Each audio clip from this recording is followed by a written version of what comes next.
आज भी बाबा ने कितनी सुंदर मुरली सुनाई। 86 की मुरली। बाबा उस समय कह रहे हैं, बच्चे अभी तक भी मनसा सेवा की रिहर्सल नहीं की है। और मैं समझता हूँ ये जो चांस मिला है लॉकडाउन के अंदर, सभी बहुत अच्छी मनसा सेवा कर रहे हैं। मनसा जितनी शक्तिशाली है, क्योंकि बाबा ने आज तो इतनी सारी जवाबदारियां अपने बच्चों के ऊपर रख दी कि बच्चे अभी सतयुग की दुनिया की तैयारी के लिए, योग बल से जन्म देने के लिए देवी देवताओं को, इस तमोगुणी दुनिया का परिवर्तन करने के लिए, अकाले मृत्यु में भटकती हुई आत्माओं को सहारा देने, उनको भी मुक्त करने के लिए, अपनी सेफ्टी के लिए, बहुत सारी बातों के लिए आपको बहुत शक्तिशाली मनसा की ज़रूरत है, योग बल की ज़रूरत है। तो हम सब तो अभी ड्रामानुसार आज ऐसा ही अभ्यास कर रहे हैं। चारों तरफ बाबा के बच्चे बहुत अच्छी तरह से तपस्या कर रहे हैं, अच्छा वायुमंडल है और बहुत सारे सेंटर्स बाबा के लाइट हाउस बने हुए हैं। कितनी अच्छी तरह से सब योग में बैठे हैं, मन का मुख का मौन रखकर। मैं समझता हूँ ये समय ऐसा मिला है जैसे कोई बड़ा पेपर आने वाला होता है तो स्टूडेंट को एकांत में भेज दिया जाता, पढ़ो, अच्छी तरह से स्टडी करो, पास हो जाना। तो बाबा ने भी हम सबको एकांत में बिठाया है पास होने के लिए, और हम सभी अपने अपने स्थानों पर रह कर के बहुत अच्छी तपस्या कर रहे हैं। तो सभी बाबा के बच्चे जिनकी स्थिति तो बहुत अच्छी बनती जा रही है, लेकिन आज जो मुझे आप सब ने विषय दिया कि परिपक्व अवस्था, परिपक्व स्थिति किसको कहा जाता है, हम सब जानते हैं। परिपक्वता के लिए हमें बहुत कुछ अंदर अंदर पक्का करना पड़ता है। जैसे कोई बिल्डिंग जब बनती है तो जितनी मंजिल की बिल्डिंग होती है उतना ही बहुत फाउंडेशन को बहुत मजबूत करते हैं। तो हम सबको भी अपनी ऊंची स्थिति बनाने के लिए बहुत अच्छा फाउंडेशन पक्का करना है। और बाबा के मुरलियों से सभी ब्राह्मण आत्माओं ने अपने फाउंडेशन को तो मजबूत किया ही है। मैं समझता हूँ हर एक ने, मैं 5-6 बातों का पहले फाउंडेशन बताता हूँ जिससे आपकी, हम सब की स्थिति परिपक्व बने, शक्तिशाली बने। उसके लिए सबसे अच्छा फाउंडेशन है निश्चय का। बाबा कहते हैं निश्चय बुद्धि विजयंती। हम सब पहले अपने में भी निश्चय रखें कि बाबा हम तो कल्प कल्प की विजयी आत्मा हैं।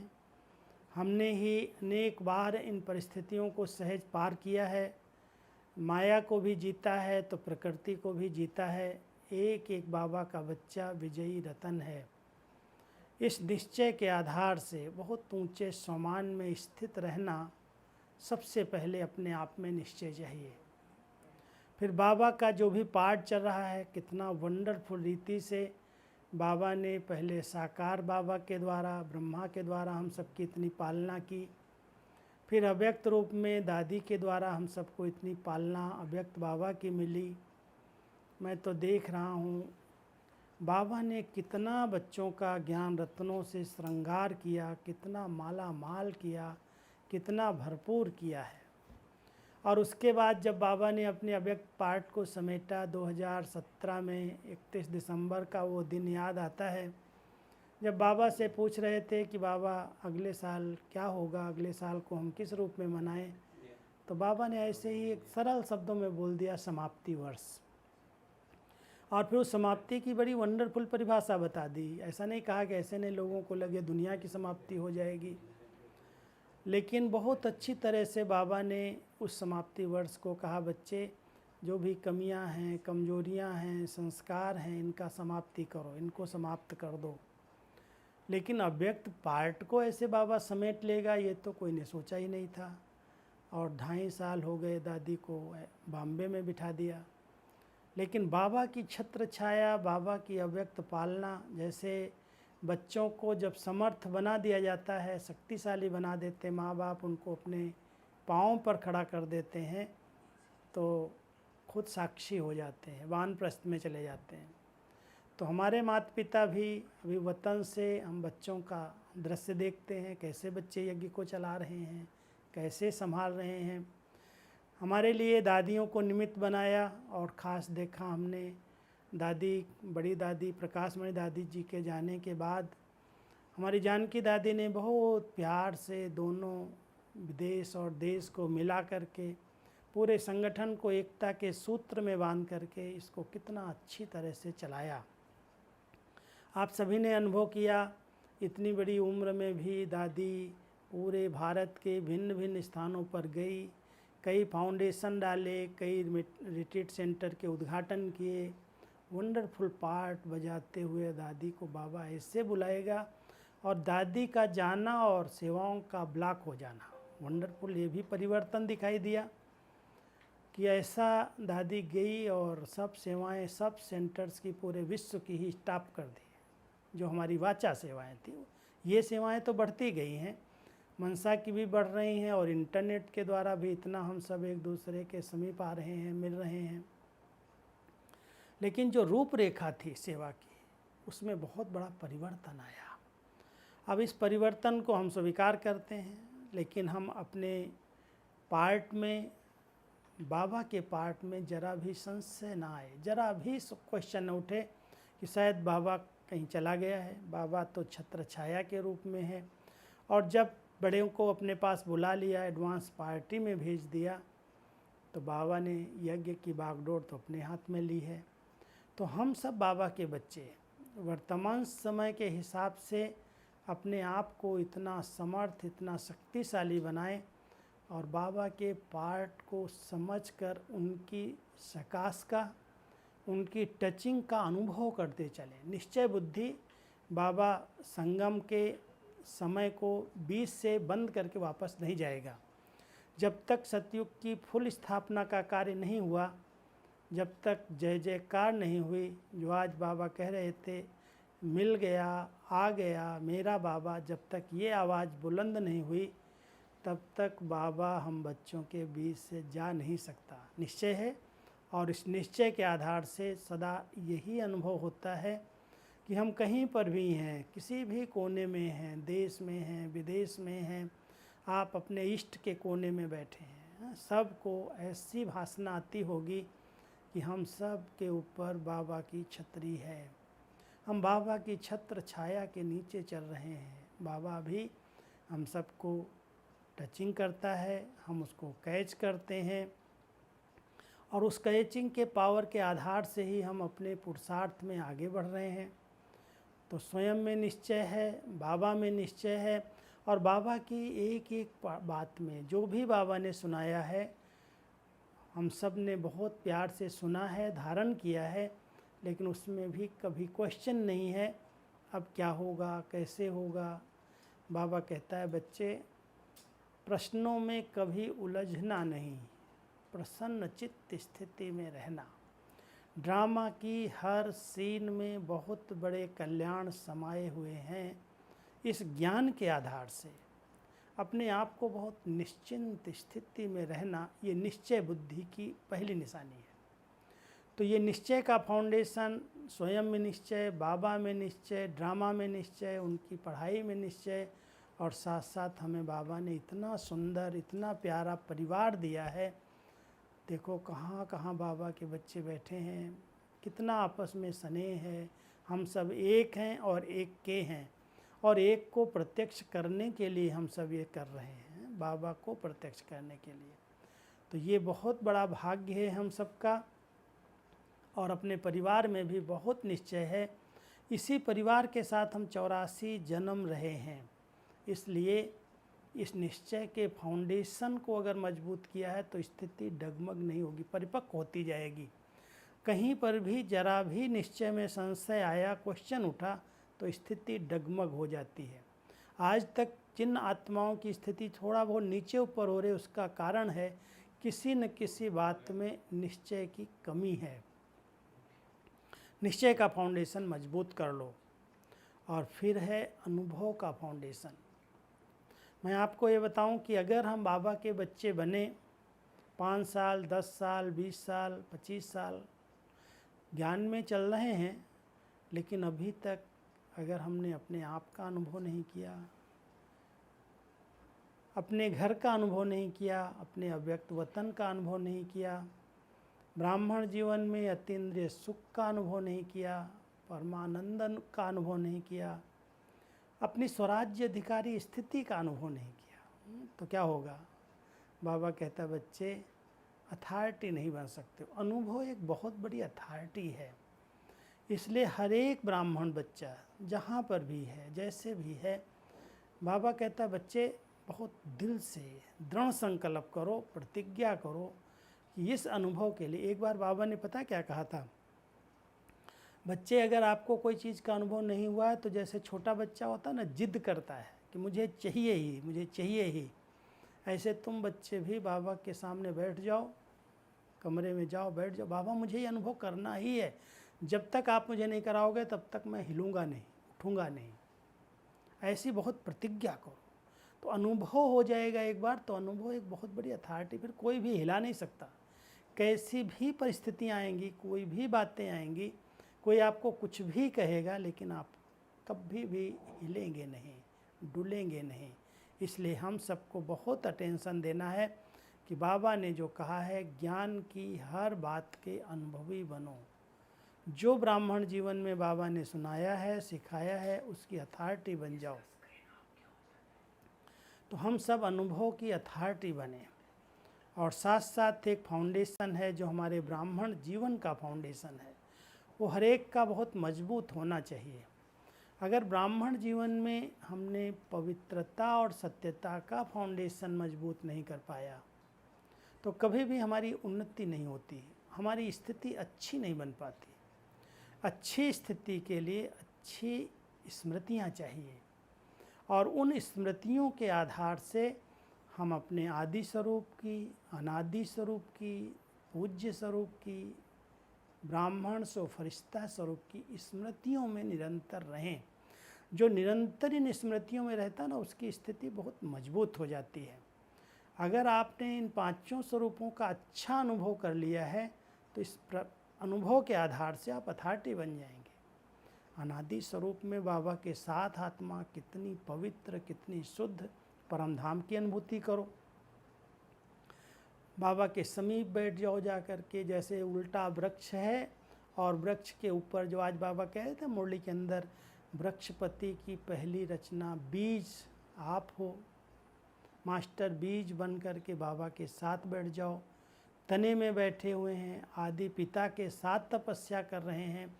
तो हम सब बाबा के बच्चे अपने अनादि स्वरूप का अनुभव करें, अपने आदि स्वरूप का अनुभव करें, अपने पूज्य स्वरूप का अनुभव करें। कितनी भक्तों की लाइन है, कितनी आत्माएं बेचारी मंदिरों के आगे लाइन लगा के खड़ी होती हैं।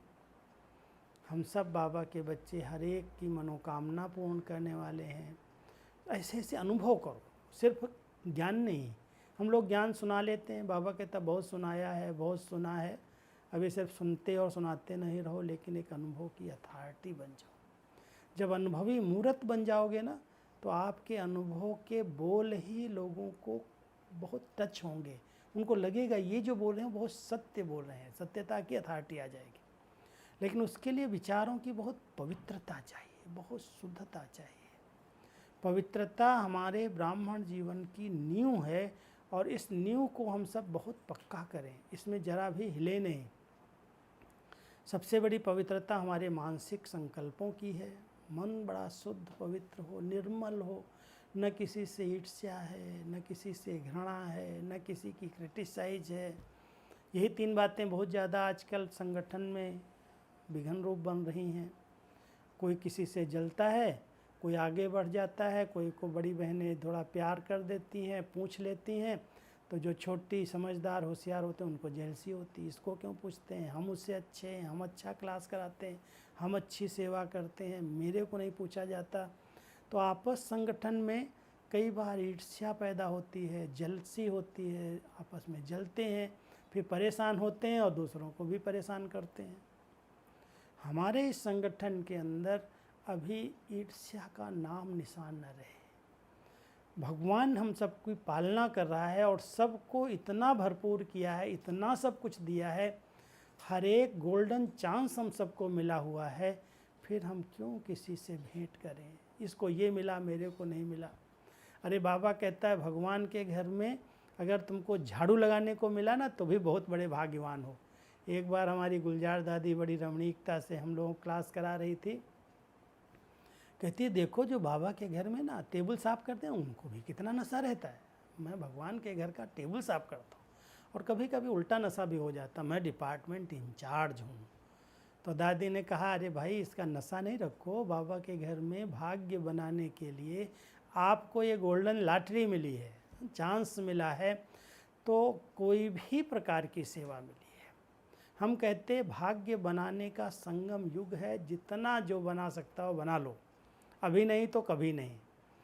जो जिस प्रकार से कर सकता है, कोई तन से कर रहा है, कोई मन से कर रहा है, कोई धन से कर रहा है, कोई अपनी अनेक विशेषताओं से कर रहा है। जो जिसकी विशेषताएं संगम पर यूज हो जाएं, भगवान के काम में लग जाएं, तो जितनी हमारी अंदर की स्थिति परिपक्व होती जाएगी, पवित्रता की निजी धारणा होती जाएगी, उतनी कर्म इंद्रियों से कर्म करेंगे लेकिन कर्म का भान नहीं रहेगा।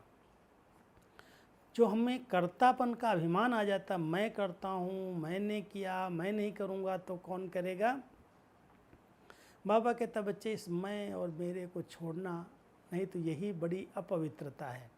ब्राह्मण जीवन की अपवित्रता की बहुत गहरी परिभाषा है। कई प्रकार से लोग कह देते हैं हम तो पवित्र हैं, ब्रह्मचर्य का पालन कर रहे हैं, शुद्ध अन्न खा रहे हैं, सत्संग कर रहे हैं, हम तो पवित्र जीवन जी रहे हैं। बाबा कहता बच्चे पवित्रता की बहुत हाईएस्ट स्टेज है, इसको पहचानो और पहचान करके जैसा बाबा है बिल्कुल स्वच्छ, बिल्कुल पवित्र, किसी से भी न ईर्ष्या है, न घृणा है, न कोई की क्रिटिसाइज है, ऐसा बाबा, कोमल बाबा, निर्मल बाबा, जैसे स्वच्छ पवित्र बाबा हमको मिला है। हम सबको भी कहता है बच्चे अपने समान, मेरे समान आप बच्चे भी बन जाओ। तो जितना हम पवित्रता की संगम पर अथॉरिटी बन जाएंगे ना, उस अथॉरिटी के आधार से हम दूसरों को कह सकेंगे, स्थिति हमारी अपने आप अच्छी हो जाएगी। स्थिति बनाने के लिए कोई बहुत मेहनत करने की ज़रूरत नहीं है, सिर्फ दो चीज़ें चाहिए, एक अटेंशन, दूसरी चेकिंग।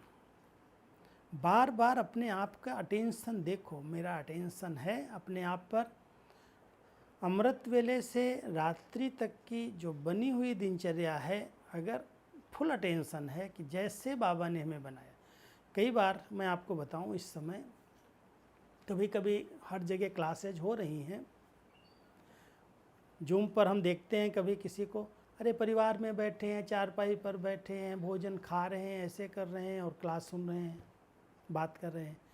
बाबा कहता बच्चे ये स्टूडेंट लाइफ है, हर एक को ध्यान देना। ऐसा नहीं हम क्लास में नहीं जा रहे हैं और मुरली सुन रहे हैं तो हम जैसे बैठे हैं, नहाया है नहीं नहाया है, कपड़ों में जैसे हैं वैसे बैठे। अरे स्टूडेंट लाइफ है, जैसे सेंटर पर आने के पहले तैयार होते हैं, अमृत वेले भी बड़े फ्रेश होकर के अलग स्थान पर बैठ करके तपस्या करते हैं।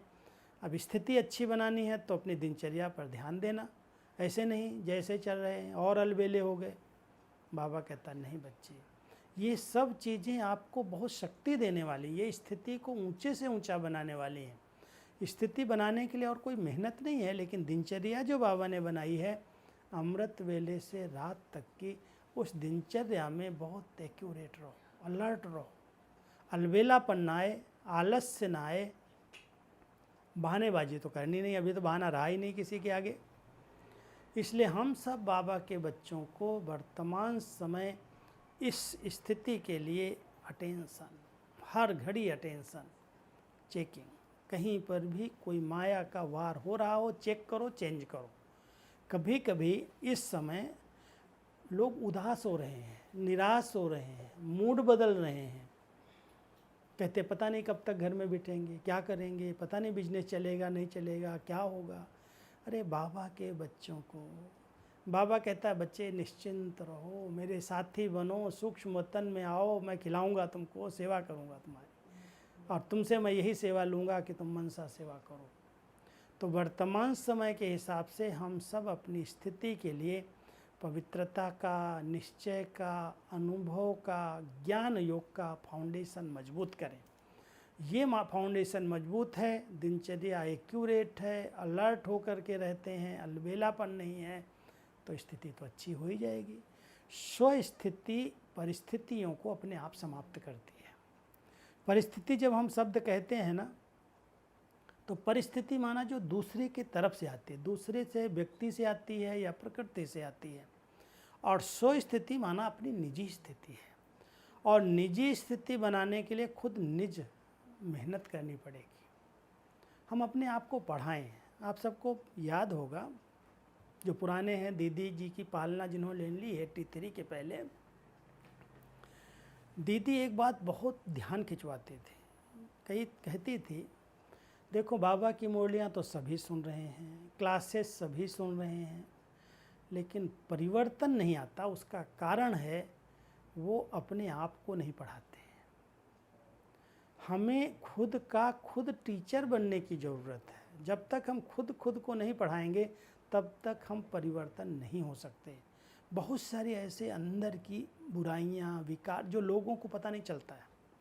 बाहर से तो हम बड़े योगी हैं, पवित्र हैं, स्वच्छ हैं, ज्ञानी हैं, समझदार हैं, अंदर अंदर विकारों से, संस्कारों से युद्ध चलती है। चेक करो, अगर ऐसी कोई भी आदतें हैं जो हमारे ब्राह्मण जीवन में हमारी उन्नति में बाधक हैं, रुकावट हैं, उनके लिए तपस्या चाहिए। उनके लिए बहुत अच्छी बाबा के साथ एकाग्र बुद्धि चाहिए। अपने आप से बातें करो जब एकांत मिलती है कि बाबा आपने मुझे क्यों अपना बनाया, आपने मुझे चुना, इतनी करोड़ों आत्माओं में से मुझे चुना, मेरे ऊपर अपनी दृष्टि डाली। कईयों ने तो कोई मेहनत नहीं की है, इस जन्म में भक्ति भी नहीं की, मंदिर भी नहीं गए। हम लोगों जैसे हम लोग गए, कहीं मंदिर देखे नहीं, गए नहीं, कोई पूजा नहीं की, कोई पाठ नहीं किया, लेकिन बाबा ने हमारे पूर्व जन्मों की भक्ति का फल दिया। किया है जरूर, भक्ति तो की होगी, तब तो भगवान मिला। तो भगवान की नज़र हमारे पर पड़ी, उसकी दृष्टि पड़ी। कितनी महान आत्माएं हैं जो आज उसकी छत्र छाया है, उसकी दिव्य पालना है, उसके द्वारा दिव्य हमें श्रेष्ठ मत मिल रही है। तो हम सब अपने भाग्य का चिंतन करते अपने आप से यही पूछें, सचमुच क्या मुझे भगवान मिला है? उसका प्रत्यक्ष प्रमाण क्या है? लोगों के आगे कहना भगवान मिला है, भगवान मिला है, वो मुझे पढ़ाता है, तो लोग हंसते हैं, कहते हैं वाह, इनके लिए ही भगवान भी फिर ही बैठा है। अगर हम सब अपनी प्रैक्टिकल जीवन का प्रमाण रख दें लोगों के आगे, तो बताने की ज़रूरत ही नहीं। प्रत्यक्ष को प्रमाण देने की कोई आवश्यकता ही नहीं है। बाबा ने हम लोगों को ऐसा बनाया है, कीचड़ से निकाला है, बुराइयों से, विकारों से मुक्त किया है। इतने तनावपूर्ण वातावरण के बीच में रहते हुए इतना निश्चिंत, इतना खुशनुमा बनाया है, सब प्रश्नों से पार कर दिया है। कभी अपने आप से बातें तो करो। सिर्फ योग करना माना ऐसा थोड़ी बीज बन करके बाबा के पास जाके बैठ जाना। कई लोग ऐसा सूखा सूखा योग करते हैं, कोई रस ही नहीं, रसना ही नहीं। बाबा कहता है ऐसा योग नहीं चाहिए। योग में भी कोई रस हो, कोई प्यार हो, कोई नैन गीले हो जाएं बाबा कहो तो, बाबा बाबा कह करके उसके प्यार में खो जाओ। बाबा दो शब्द देता है मुरली के अंदर, एक लव, दूसरा लवलीन। आपस में जितना लव है, प्यार है, बाबा हमेशा एक ध्यान खिंचवाते हैं अपने ब्राह्मण बच्चों को। ब्राह्मणों को आपस में ज्ञान की लेन देन करने की ज़रूरत नहीं है। ब्राह्मणों के पास ज्ञान तो बहुत है, सबको सुनाओ, अज्ञानियों को सुनाने के लिए ज्ञान है, लेकिन आपस में स्नेह की लेन देन करना सीखो। जहाँ स्नेह में कमी आती है, टकराव की स्थितियाँ पैदा होती हैं, वहाँ पर हमारी स्वस्थिति बिगड़ जाती है। अगर हम अपनी स्वस्थिति को अच्छे से अच्छा बनाना चाहते हैं तो जो हमारे संगठन है, जहाँ पर भी हम रहते हैं, चाहे लौकिक परिवार में हैं चाहे हम अलौकिक परिवार में हैं, सबके साथ रहते हुए बहुत स्नेह और सम्मान युक्त व्यवहार हो। अगर हम सबके साथ स्नेह और सम्मान से चलते हैं, एक दूसरे को रिस्पेक्ट दे करके स्नेह की लेन देन करते हैं, तो संगठन एक रहता है, सबका सहयोग मिलता है। एक ने कहा, दूसरे ने माना, और जब सब कार्य सब बहुत सफल होते हैं, बहुत निश्चिंत होकर के हम सब रहते हैं, तो वो स्थिति ही श्रेष्ठ स्थिति है, परिपक्व स्थिति है। स्वस्थिति इतनी अच्छी परिपक्व हो जाती है तो हम सब को उसके द्वारा मदद कर सकते हैं। तो हम सब ध्यान दें, हम जिस भी परिवार में हैं, लौकिक में हैं, अलौकिक में हैं, जहाँ भी हैं, हम सब को निस्वार्थ भाव का स्नेह दें, सच्चा स्नेह। दैहिक स्नेह तो अभी बाबा ने मना ही किया है। जिस्मानी बातों से अपने आप से न्यारा कर लिया कि बच्चे इनसे तो छूटो, यही सबसे बड़े बंधन बन गए। आप निर्बंधन आत्माएं, स्वतंत्र आत्माएं हो, सच्चे दिल से सच्चा स्नेह, निस्वार्थ स्नेह एक दूसरे को दो, और स्नेह के रिटर्न में सबका सहयोग लो। जब सब सहयोगी एक दूसरे के बन जाएंगे तो स्थिति बिगड़ेगी कैसे? बिगड़ती तो वहाँ ही है, इसने मुझे ये कह दिया, इसने मुझे ये कह दिया, ये मेरी सुनती नहीं है, ये मेरा मानती नहीं है, बस मूड खराब। और मूडी लोग क्या करते हैं, एकदम मूड बदल देते हैं, फिर चिड़चिड़े हो जाते हैं। मैं आप सबको कहता हूँ, वर्तमान समय मूड नहीं बदलो, मूडी नहीं बनो, बहुत अच्छी खुशनुमा मूड, वाह वाह वाह वाह, क्या आपने मेरी मूड बना दी, एक रस मूड। ऐसे अगर हम सब बन जाए ना तो स्थिति तो अपने आप अच्छी हो जाएगी। और मूड बदलने के कारणों पर ध्यान देना, इसने मेरे को ये कहा, इसने मुझे ये नहीं, अरे छोटी छोटी बातों पर आज मूड खराब हो रही है। मेरे पास समाचार आते हैं ना, उसने अपनी भंडारी का समाचार हमको नहीं बताया, कितना आया उसने बताया नहीं, उसने छिपा लिया, उसने ये कर लिया, देखो वो सोई हुई है, वो खाना नहीं खाती है, वो कोई काम नहीं करना चाह, अरे छोटी छोटी बातें। बाबा कहते हैं छोड़ो इन सब बातों को, अब तो ऊंची स्टेज पर आ जाओ, जो करेगा वो पाएगा। जो हम कर सकते हैं हम श्रेष्ठ कर्म करते चलें, हम करें, दूसरों को न देखें। तो सभी बाबा के बच्चे अगर अपनी स्थिति ऊंचे से ऊंची बनाना चाहते हो तो हमारे सामने 4 उदाहरण मैं आपके आगे रख रहा हूँ। 4 उदाहरण क्या, 4 प्रैक्टिकल जीवन के प्रूफ दिख रहा है। ब्रह्मा बाबा ने अपनी ऊंची स्थिति कैसे बनाई? आप कहेंगे उनके अंदर तो शिव बाबा आते थे। ठीक है, शिव बाबा कहता है मैं किसी पर मेहरबानी नहीं करता हूँ, मैंने इसका अर्थ लिया है, उसका किराया मिल जाता है, लेकिन इनको अपनी स्थिति बनाने के लिए खुद ध्यान देना है। और ब्रह्मा बाबा ने अपनी स्थिति बनाने के लिए कई बार, दीदी सुनाती थी, दीदी मनमोहिनी, कि मैं बाबा के सामने 1-2 बार कोई बातें ले कर के गई, बाबा ये भंडारे में ऐसे बोलता है, ये ऐसे करता है, ये ऐसे करता है। तो बाबा सुन करके देखते थे मेरे चेहरे को और कहते थे बच्ची वो कर रहा है और तुम्हारे चेहरे पर क्यों आ रहा है। माना बाबा ने कभी भी किसी बच्चे की गलती सुनी जरूर होगी करेक्शन करने के लिए, लेकिन कभी भी अपने मूड पर अपने अंदर नहीं रखा। ठीक है, इनका पार्ट है। और कितनी अच्छी मुरली सुनाता है, तो राजधानी बन रही है, और राजधानी में क्या सभी राजा रानी बन जाएंगे, नंबरवार ही होंगे। इसलिए बाबा ने अपनी स्थिति को ऐसे ऊंचे से ऊंचा बनाया, किसी के पार्ट को देख करके अपने आप को डिस्टर्ब नहीं किया। माता पिता के रूप में पालना दी, सिखाया, शिक्षाएं दी, लेकिन अपनी स्थिति को बिगड़ने नहीं दिया। कितनी ऊंची स्थिति में बैठ करके सबके प्रति शुभ भावनाओं का दान दिया। हम सब ब्रह्मा बाबा को देखें, उनकी जीवन को देखें, इतनी प्रॉब्लम्स किसी के आगे नहीं आई होंगी जैसे बाबा के आगे आई। कई बार बाबा कहता है, अरे बच्चे, मेरे तो बच्चों ने, मेरे परिवार वालों ने कितना मुझे गालियाँ दी, कितना मेरा सम्मान करते थे, और एकदम शिव बाबा आया और उसके बाद कितना अच्छा शब्द, वाट वेंदे रास्ते चलते मैं ब्राह्मण फंस गया। लेकिन फिर भी फंस गया जरूर, लेकिन अपनी स्थिति को बिगाड़ा नहीं। एक निश्चय, एक बल, एक भरोसा, ये मैं नहीं कर रहा हूँ, वो कराने वाला है। बहुत श्रेष्ठ स्थिति, एक रस स्थिति, अचल अडोल स्थिति। चाहे आर्थिक पेपर्स आए, चाहे बच्चों के पेपर्स आए, चाहे शारीरिक पेपर आए, किसी भी पेपर में हिले नहीं। निश्चय बुद्धि विजयंती, एक बल एक भरोसा। बाबा हमारा साथी है, वो साथ है, कुछ भी नहीं होगा। इस स्थिति अच्छी बन गई। दीदी को देखो, दीदी मनमोहिनी को, क्या वंडरफुल स्थिति बनाई हुई थी। जब कभी हम उनके पास जाते थे, पहले तो बहुत बाबा की सारी जवाबदारी दीदी के पास थी।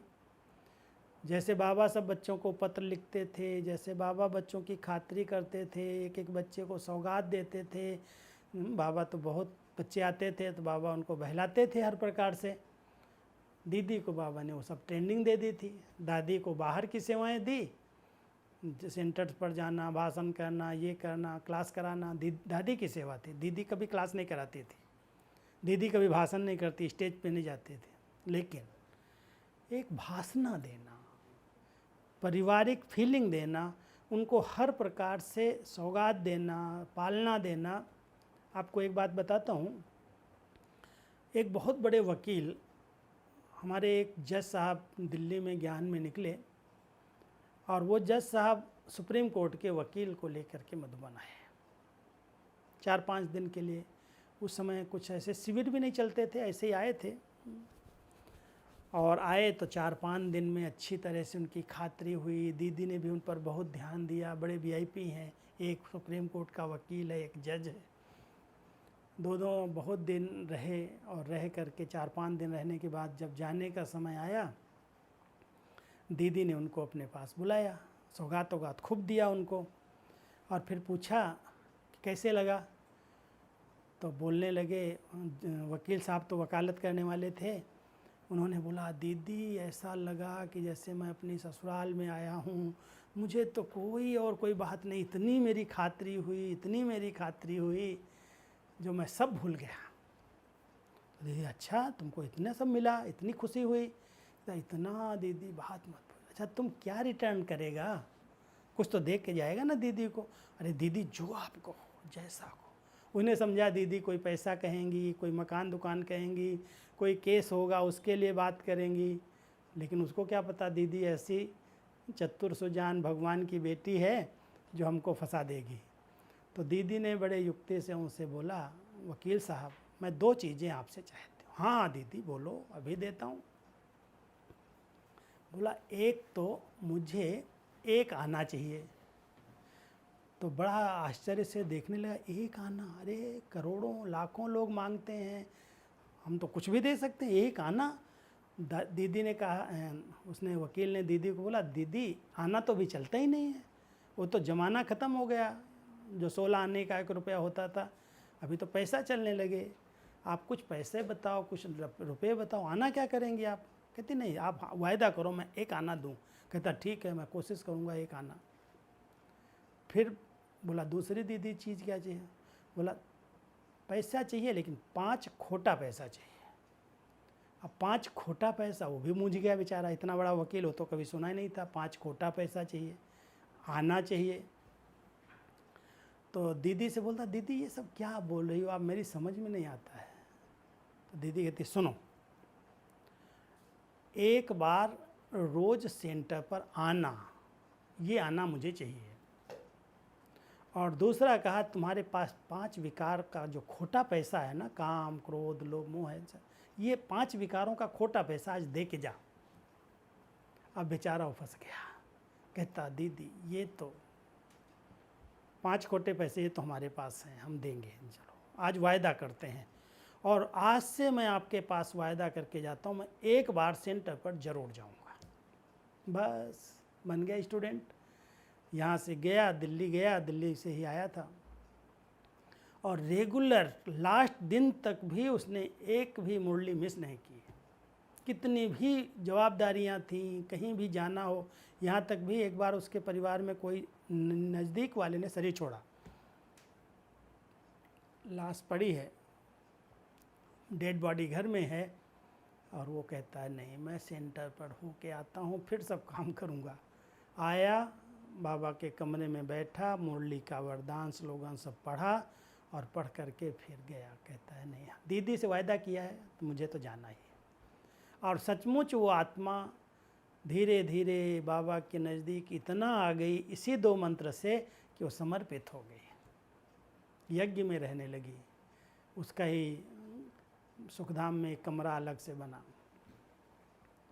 ऐसी दीदी थी हमारी पालना देने वाली। तो दीदी ने कैसे परख शक्ति कितनी थी, कितनी निर्णय शक्ति थी, कितनी अथॉरिटी थी, स्थिति कैसे बनाई। उन्होंने अमृत वेले से रात तक एक भी दिनचर्या को उल्लंघन नहीं किया। जैसे बाबा ने कहा है वैसे उन्होंने उसको पालन किया। तो दिनचर्या में एक्यूरेट रहने के कारण, पढ़ाई पर फुल अटेंशन देने के कारण उनकी स्थिति ऊंचे से ऊंची परिपक्व बन गई। कोई भी परिस्थिति आए, नथिंग न्यू, खेल है, बाबा बैठा है, सब ठीक हो जाएगा, ऐसी स्थिति होनी चाहिए, परिपक्व स्थिति। फिर उसके साथ दादी जी को देखो, कितने बड़ी बातें आती रही, संगठन। एक बार किसी अखबार वाले ने दादी से पूछा, दादी इतनी कुमारियां हैं, इतनी बड़ी संस्था हो गई, इतने घर हैं, आपको कभी टेंशन होता है, चिंता होती है? दादी बहुत मुस्कुराते हुए उसको बोलती, भैया ये मेरा नहीं है, ये तुम जो देख रहे हो ना, ये मेरा नहीं है, ये तो उसका है। मैं क्यों टेंशन लूँ? मैं तो बिस्तर पर जाती हूँ, तकिया पर सिर रखती हूँ, सो जाती हूँ, बाबा अपने पास बुला लेता है। जब मेरापन आता है तो वहाँ पर स्थिति डगमग होती है। आप सब ध्यान देना, अगर कहीं पर भी मैंने मैं और मेरे को बांधा हुआ है, ये मैं कुछ कर रहा हूँ, या ये मेरा है, ये मेरा परिवार है, ये मेरी गृहस्थी है, ये मेरे बच्चे हैं, ये मेरा है, ये मेरा है, बाबा कहता है यही तेरे लिए फेरा है। अगर स्थिति अच्छी बनानी है तो दादी जी से यही सीख लो, मेरा कुछ नहीं, मेरा तो एक बाबा, दूसरा न कोई। अगर सचमुच सब कुछ समर्पित कर दिया, मेरे को तेरे में परिवर्तन कर दिया, आज ही अच्छे से अच्छी, ऊंचे से ऊंची स्थिति बन जाएगी। हम सब स्थिति अगर बनाना चाहते हैं ऊंचे से ऊंचे, तो कभी भी अभिमान का जरा भी अंश ना आए। इतनी बड़ी दादी को कभी ये नहीं मैंने कहा देखा शब्दों में मैं कर रही हूँ। उनके जितने पत्र हमने लिखे कहीं पर भी ये नहीं आया मैं कह रही हूँ, नहीं, दादी कह रही, जैसे थर्ड पर्सन बोलता, दादी कह रही है। क्या निर्माणता थी, कितनी निरहंकारिता थी। इतनी बड़ी संस्था की हेड, कभी भी उसने हेड नहीं समझा। एकदम छोटे से छोटे काम में हम लोगों के साथ। एक बार की रमणीक बात बताता हूँ। मैं छोटा था, पहली बार मधुबन में आया, और उस समय मधुबन के अंदर चारपाइयाँ थी, और चारपाइयाँ वो सब निवाड़ वाली थी, और निवाड़ भी वो सूती थी। तो जब यहाँ बहुत बरसात पड़ती है, 4-5 महीना सूरज नहीं निकलता है, धूप नहीं निकलती है, तो उसमें खटमल हो जाते हैं। हर साल होते थे, अभी तो सिस्टम ही बदल गई, और इतने खटमल हो जाते हैं जो उस पर सो नहीं सकते थे। तो जब अगस्त सितंबर पूरा होता, बरसातें कम होती, तो दादी जी हमको कहती थी सब निवाड़ निकालो, सब चारपाई खोलो, और सारी निवाड़ें हम लोग खोल करके उसको भट्ठी चढ़ाते थे धोबी घाट में। नीचे भट्ठी में आग लगाते थे और उसको पकाते थे रात भर। तो उसमें जो छोटे छोटे अंडे, छोटे छोटे खटमल होते थे, वो सब मर जाते थे रात।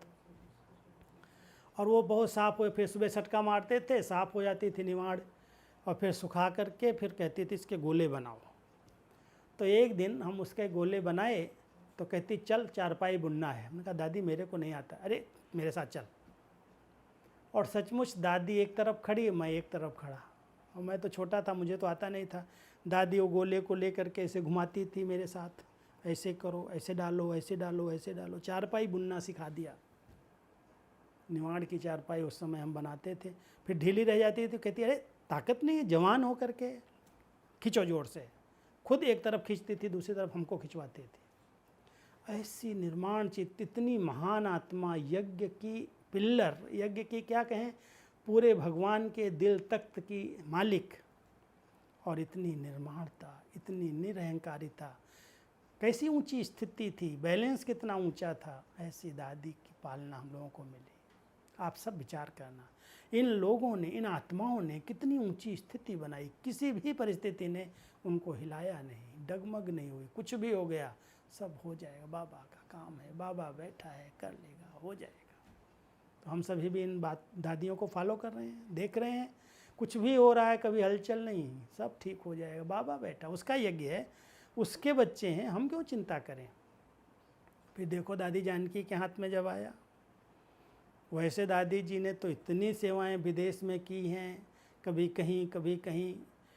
मैं समझता हूँ 100 देशों से भी अधिक स्थानों पर दादी ने चक्कर लगाया होगा, जानकी दादी ने। मधुबन में आई, उसके बाद भारत में कितने चक्कर लगाए, छोटा प्लेन लेकर के इधर जाना, इधर जाना, इधर जाना। एक ही फिक्रात थी कि दादी जी के जाने के बाद कोई ये न कहे कि यज्ञ में कोई चीज़ की कमी हो गई। भरपूर रहना चाहिए, सब चीज़ें संपन्न होनी चाहिए, कोई कमी नहीं हो। और उसके लिए उन्होंने बहुत अच्छी तरह से यज्ञवत्सों की, कभी भी किसी की करेक्शन नहीं की। अरे तुम लोगों को तो दादी ने सिखाया है ना, बहुत अच्छा करते हो, बहुत अच्छा करते हो। सबको दिल से सम्मान दिया और साथ साथ सबके ऊपर विश्वास रखा। जहाँ पर आज हमारी स्थिति डगमग हो रही है, उसका कारण मैं जहाँ तक जानता हूँ, देखता हूँ, एक दूसरे में विश्वास की कमी। हम विश्वास ही नहीं कर पाते, ये पता नहीं यज्ञ की रक्षा करेगा, यज्ञ को अगर इसको भंडारी दे देंगे कहाँ लुटा देगा, क्या करेगा। दादी ने बहुत अच्छी तरह से अपने सब भाई बहनों पर विश्वास रखा, शुभ भावनाएं रखी, और विश्वास रख करके उनके स्नेह और सम्मान दे करके, उनको अपने से भी आगे रख करके, तुम बहुत अच्छे, बहुत अच्छे, बहुत अच्छे कह करके अपनी स्थिति बिगड़ने नहीं दी और सेवाओं को निर्विघ्न बना दिया। बस मैं और मेरा, मैं कौन मेरा कौन, लास्ट में तो यही पाठ पढ़ाया। इतना बड़ा ज्ञान का मनन चिंतन, मैं समझता हूँ जितनी अव्यक्त बाबा की मुरलियाँ हमारे पास है ना, दादी जानकी जी की तो उससे कई गुना अधिक क्लासेज हैं। रोज़ कराती थी, कभी 2 क्लास भी, 3 क्लास भी कराती थी। इतना ज्ञान का खजाना, अखुट खजाना, भंडार था। बाबा कहते थे जानक बच्ची जो है ना, हीरे जवाहरात की भंडारी है। अब जिसके पास इतने ज्ञान के हीरे जवाहरात हैं, उसकी स्थिति कैसी होगी। आप सब अपने को ज्ञान के हीरे जवाहरात से भरपूर कर लो, आपकी स्वस्थिति पक्की हो जाएगी। जहाँ ज्ञान रत्नों से खेलने की बजाय ये क्या करता है, वो क्या करता है, कंकड़ पत्थर से खेलना शुरू किया, वहाँ स्थिति डगमग हो रही है। तो दादी जानकी जी ने अपनी स्थिति को एक रस, अचल अडोल, कुछ भी हो रहा हो, कभी हिलने नहीं दिया। उन्होंने समाया, सहन किया, सबको सम्मान दिया, अपने से आगे रखा और यज्ञ को निर्विघ्न रीति से चलाया। तो ये 4 उदाहरण हम आपको दे करके बता रहे हैं कि इनको देखो, इनके अनुभव सुनो, उनकी क्लासेस सुनो, उन्होंने कैसे अपनी स्थिति को एक रस रखा। और आज हमारी दादी, अभी जो हम मुख्य प्रशासिका के रूप में देख रहे हैं, एक स्थान पर बैठी है। क्या बाबा उससे तपस्या करा रहा, वंडरफुल बाबा का पाठ, दादी का पाठ एक स्थान पर रख करके भी पूरे ब्राह्मण परिवार को सकाश दे रही है। हम एक बार गए बॉम्बे में, ऐसे उस घर में लगा जाते ही सेंटर पर जैसे कोई एक बहुत लाइट हाउस है, इतनी शक्तियाँ हैं, इतनी पवित्रता है, इतनी साइलेंस थी, सचमुच यहाँ पर तो कोई एकदम ज्ञान सूर्य बैठा हुआ है, प्रैक्टिकल दिखाई देता है। कोई भी प्रकार का वहाँ पर दादी के चेहरे पर बीमारी का चिन्ह नहीं है। मैं यहाँ पर बिठाया है, मुझे वो पता नहीं, आराम से बैठी हैं, निश्चिंत स्थिति है। बाबा उनके द्वारा इतना बड़ा महान कार्य करवा रहे हैं। हम कहते हैं सचमुच वो हमारे लिए छत्र छाया है। हम सबकी शुभ भावना है कि बाबा आए, दादी ठीक होके मधुबन आ जाएं, लेकिन क्या बाबा का पार्ट है, क्या बाबा कराना चाहता है, वो सब बाबा जाने, ड्रामा जाने। हम लोगों को क्वेश्चन नहीं करने। स्थिति डगमग वहाँ हो रही है जहाँ पर किसी भी प्रकार के प्रश्न उठ रहे हैं। ऐसा क्यों हो रहा, ऐसा नहीं होना चाहिए, ऐसा नहीं होना चाहिए। कई अपने आप को बहुत बुद्धिमान समझ करके कितने प्रकार के प्रश्नों में उलझ जाते। और प्रश्न, बाबा कहता है जहाँ प्रश्न है वहाँ पर प्रसन्न चित्त स्थिति नहीं रहती। तो हम सबको चेक करना है, प्रश्नों से पार रहो। कोई भी प्रश्न आता है, ड्रामा की बिंदी लगा दो, फुल स्टॉप, नथिंग न्यू। हलचल नहीं होगी, स्थिति एक रस बन जाएगी। जहाँ बिंदी के बजाय आप आश्चर्य की मात्रा या क्वेश्चन मार्क लगाते हो, वहाँ स्थिति में हलचल आती है, डगमग हो जाती। तो परिपक्व स्थिति बनाने के लिए अपनी दादियों को, अपने बड़ों को देखो, फॉलो करो। आज कितना बाबा याद किया है। चलो, दीदी को आप लोगों ने देखा, मम्मा को याद किया, उनकी 2 बातें सुनाई। फिर भाऊ को याद किया, विश्व किशोर दादा। मालूम होगा आप सबको कब शरीर छोड़ा, शायद कोई हैं जिनको नहीं पता होगा। दादा ने 12 मार्च 1968, बाबा के 1 साल पहले ही शरीर छोड़ा। दादा विश्व किशोर जो थे, बाबा के राइट हैंड थे, और बाबा ने उनको ही एक छुट्टी थी यज्ञ के अंदर दी थी कि तुम पैंट सूट पहनो, तुम टोपी लगाओ, तुमको बाहर की सेवा करनी है। और दादा को लोग कृपलानी के नाम से जानते थे और बहुत रिगार्ड देते थे, बहुत उनका व्यवहार शुद्ध था, जहाँ जाते थे बहुत सम्मान मिलता था। और बड़े से बड़े कार्य यज्ञ के उन्होंने खुद अकेले दम पर किए। सुना होगा आप लोगों ने, जब यज्ञ मधुबन आबू में आया तो ब्रज कोठी तो विघ्न रूप बन गई। जहाँ रहे पहले तो भूत बंगला ही था, और 1-1.5 साल के अंदर तो जो लाए थे, जो था, सब कुछ चला गया, बिगड़ी पार्ट आ गया। उसके बाद चेंज किया, कोटा हाउस, और कोटा हाउस और पोखरन, कोटा हाउस था, धौलपुर हाउस था, 2 बिल्डिंग लिया पांडव माउंट आबू में ही। धौलपुर हाउस में बाबा रहते थे और कोटा हाउस में सभी बहनें रहते थे। बाबा और भाई जो थे वो धौलपुर हाउस बिल्कुल बाजू में ही था, वहाँ पर बाबा रहते थे। लेकिन 1 साल के बाद, 1.5 साल के बाद एक नोटिस आई गवर्नमेंट की, राजस्थान गवर्नमेंट की, कि ये जो कोटा हाउस है, यहाँ पर राजस्थान का सर्किट हाउस बनेगा।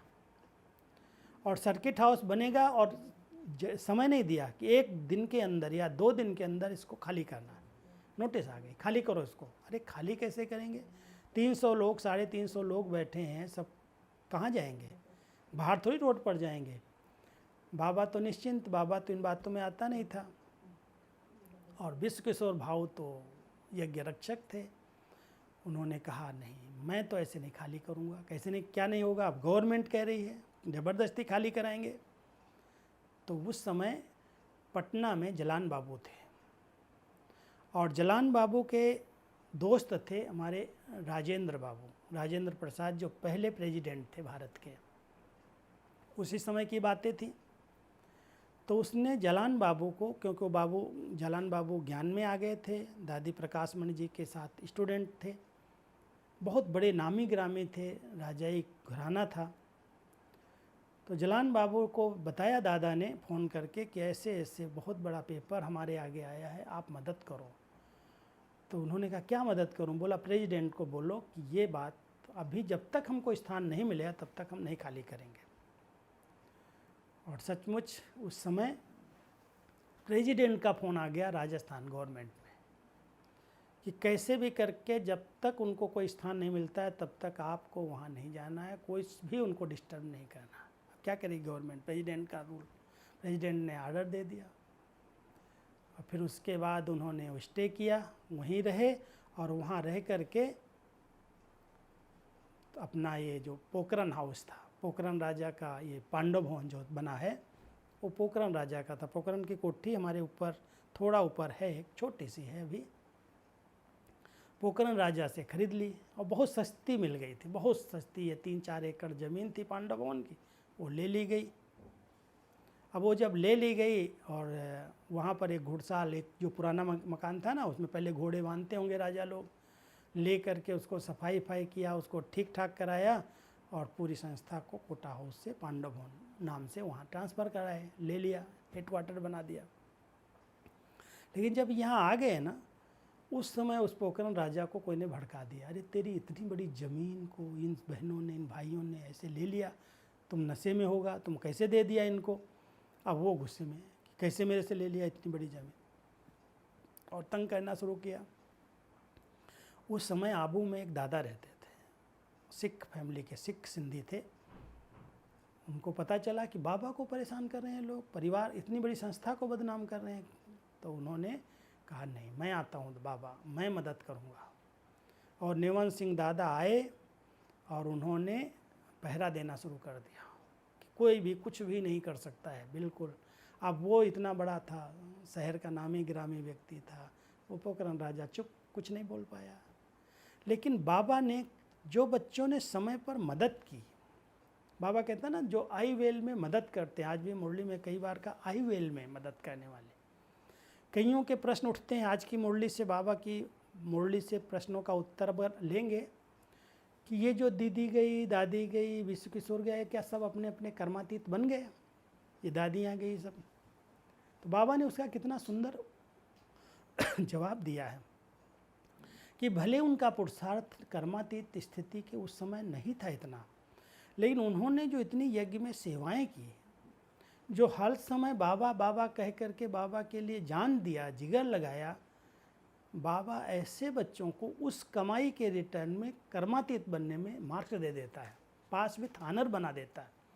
आज की मुरली की गहराई से स्टडी करेंगे तो आपको बहुत कुछ रिटर्न मिलेगा, समझ में आएगा कि मान लो किसी कारण से हमारा इतना अच्छा योग नहीं है, इतनी अच्छी स्थिति हम नहीं बना पाए हैं, लेकिन बाबा के घर में खूब सेवाएं की है, बड़े सच्चे दिल से तन लगाया है, मन लगाया है, धन लगाया है, समय दिया है, तो बाबा राजी हो जाता है। वैसे भी कहता है सच्चे दिल पर साहेब राजी, और भगवान राजी हो जाएगा तो कोई भी अगर छोटी मोटी कमी कमजोरी रह गई तो एक्स्ट्रा मार्क्स दे करके हमें पास कर देगा। तो हम सब बच्चे बाबा के कार्यों को समझें, इन गुहे गति को समझें और अपनी कर्मातीत स्थिति के लिए रेस जरूर करो। ऐसे नहीं हमारे अंदर कमी है, कमजोरी है, बाबा कहता है उनको समाप्त करने की प्रतिज्ञा करो, दृढ़ संकल्प करो। अगर कुछ अंत समय तक रह गया तो बाबा मदद करेगा। लेकिन जिसने यज्ञ में हड्डियाँ दी हैं, जिसने यज्ञ सेवाएं दिल से की हैं, उनको मदद मिलती है। तो हम सब बाबा के बच्चे ऐसे अपनी स्थिति को श्रेष्ठ बनाएं, महान बनाएं और बाबा के कार्य को संपन्न बनाने में अपनी श्रेष्ठ स्थिति का योगदान दें।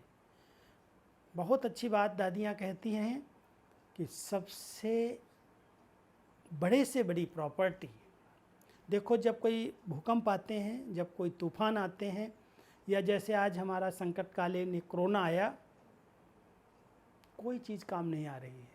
करोड़पति लोग भी झाड़ू पोछा कर रहे हैं घरों में, मजदूरी नहीं रहे, चले गए सब। डर इतना है कि उनको अंदर बुलाएंगे, पता नहीं ये वायरस कहीं हमको न लग जाए, कहीं फैल ना जाए। धन है, गाड़ियाँ बड़ी बड़ी रोड पर खड़ी हुई हैं, सबके पास न जा सकते हैं न आ सकते हैं, घरों में कैद हैं, बंद हैं सब। साधन कितने भी हों, लेकिन अगर स्थिति अच्छी नहीं है तो साधन किस काम के। अगर भूकंप आता है, बाढ़ आती है, आज बंगाल में इतनी बड़ी बाढ़ आई, कितना नुकसान हुआ है, लेकिन बाबा के बच्चे कहते हैं बाबा मैंने तो सब कुछ समर्पित कर दिया, सफल कर लिया। ये सब आएगा, इनकी कलयुग के अंत की ये सब निशानियां हैं। अति के बाद अंत होती है, हमें अपनी स्थिति को बिगड़ने नहीं देना। स्थिति हमारी प्रॉपर्टी है। अगर हम किसी भी परिस्थिति को देख कर के प्रश्नों में उलझ गए, तनाव में आ गए, तो क्या होगा? न पैसा काम आएगा, न संबंधी काम आएंगे, न धन काम आएगा, कुछ काम आने वाला नहीं है। काम आएगा तो हमारी स्थिति ही काम आएगी। कोई मदद नहीं करता अंत समय में। इसलिए हम सब बाबा के बच्चे जो भी सुन रहे हो, ध्यान देना, मुझे अपनी ऊंचे से ऊंची स्थिति, परिपक्व स्थिति बनानी है, मजबूत स्थिति बनानी है, और उसके लिए कुछ भी करना पड़े। योग करो, दिनचर्या पर ध्यान दो, अपने बोल पर ज़रूर ध्यान दो। जो आया बोल दिया, जब आया बोल दिया नहीं। बाबा कहता है धैर्यता का गुण धारण करो। धैर्यता, नम्रता। लास्ट समय में दादी हमें 5 गुणों का मंत्र पढ़ाती रही। पहले कहा सत्यता, पवित्रता, मधुरता, नम्रता, धैर्यता। अगर ये सब गुण हमारे जीवन के अंदर आते जाते हैं तो स्थिति तो अपने आप एक रस हो जाएगी। इसलिए कभी कोई कुछ बात नीचे ऊपर होती है, कभी कोई कुछ कहता है, तुरंत जवाब नहीं देना, तुरंत कट नहीं करना, और बड़ों की बात को तो बिल्कुल कट नहीं करना, नहीं तो आपने कट किया और उसने अपना अपमान महसूस किया। आपको अपनी बात का अभिमान है कि मैं जो कह रही हूँ, जो कह रहा हूँ वही राइट है, और बड़ों को आपने कट कर दिया, वो अपमान फील किया, संबंध बिगड़ गए, स्थितियाँ बिगड़ गई। हम लोग एक दूसरे की बात को रिस्पेक्ट दें, बहुत ध्यान से सुनो। अगर लगता है गलत है तो उस समय नहीं काटो, समय पर जब देखो कि अभी मूड ठीक है, स्थिति ठीक है, बहुत प्यार से ये बात ऐसे होती तो अच्छा है, मेरा विचार ये है, कहो, मानेंगे। लेकिन तुरंत कट किया माना आप अपना अभिमान दिखा रहे हो, मैं समझदार हूँ, मेरे विचार बड़े अच्छे हैं, वहाँ संगठन टूटता है और स्थितियाँ बिगड़ती हैं। तो हम सब अपनी स्थिति को ऊंचे से ऊंचा बनाने के लिए एक दूसरे की बातों को सुने, सम्मान दें, जो सही है उसको करें और नहीं सही है तो काटें नहीं, उसको संभालें। तो ऐसी शुभ भावना के साथ आप सभी पूरा ही आसाम क्षेत्र, चाहे त्रिपुरा है, चाहे मणिपुर है, गुवाहाटी है, जहाँ के भाई बहने, बांग्लादेश, मुझे याद आ रहा है मैं बांग्लादेश भी गया था। वंडरफुल बाबा के बच्चे हैं, कैसे उस स्थान पर रह रहे हैं, कितनी बड़ी तपस्या कर रहे हैं। मैं तो उस समय जब बांग्लादेश ढाका में आया था, मुझे वो दृश्य भूलता ही नहीं आज तक। कितने लोगों को मैं सुनाता हूँ ढाका की बातें, ऐसा लगा जैसे इस क्लास में कोई रौनक ही नहीं है, मुस्कुराहट नहीं है। मैंने ऐसे पूछ दिया, भाई क्या बात है, गीत तो बजाओ एक। किसी ने मुझको बना के अपना मुस्कुराना सिखा दिया, कोई मुस्कुरा ही नहीं रहा था। तो मैंने पूछा ऐसा क्या है आखिर, सबके चेहरे मुझे हुए, उलझे हुए, भगवान मिला, पढ़ा रहा है। तो उन्होंने बताया, भाई जी एक बार बाज़ार में निकल के तो देखो, अरे ट्रैफिक इतनी जाम थी उस समय, और ड्राइवर लोग जो गाड़ी चलाने वाले थे ना, वो स्टीयरिंग पर ऐसे सिर रख के सो जाते थे। 2 घंटा, 4 घंटा, 6 घंटा कब गाड़ी स्टार्ट होगी पता ही नहीं है। खड़े हैं तो खड़े हैं, बेचारे जो बैठे यात्री परेशान हो रहे हैं, और ड्राइवर सोया हुआ शांति से। बेचारे कहते थे हम घर से तो निकल जाते हैं, लेकिन कब कहाँ पहुँचेंगे पता ही नहीं है। कोई के चेहरे पर रौनक नहीं दिखाई दी। तो वो ढाका का दृश्य मुझे भूलता नहीं है, मैं याद करता रहता हूँ।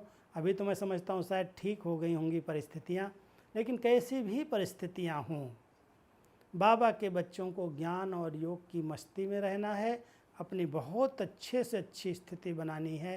तो आप सभी खुशनुमा हो, खुशनसीब हो, भगवान की छतरी ऊपर है, और आप सभी सुरक्षित हो, स्वस्थ हो। मुझे जहाँ तक समाचार मिलते रहे हैं कि बाबा के बच्चे बहुत मौज में मनसा सेवा कर रहे हैं, अपनी अच्छी स्थिति बना रहे हैं। तो आप सभी ऐसे ही उड़ते रहो, उड़ाते रहो उमंग उत्साह में। बाबा और आपसे बहुत बड़ी बड़ी सेवाएं कराएगा। जब तक प्रत्यक्षता नहीं हुई तब तक ऐसे परिवर्तन नहीं होगा। तो हम सब तैयार हैं उसके लिए, और मैं समझता हूँ आप सभी मधुबन से जुड़े हुए हैं, बाबा से जुड़े हुए हैं, मुरली से जुड़े हुए हैं, इससे बड़ा भाग्य और क्या होगा। ठीक है, ओम शांति।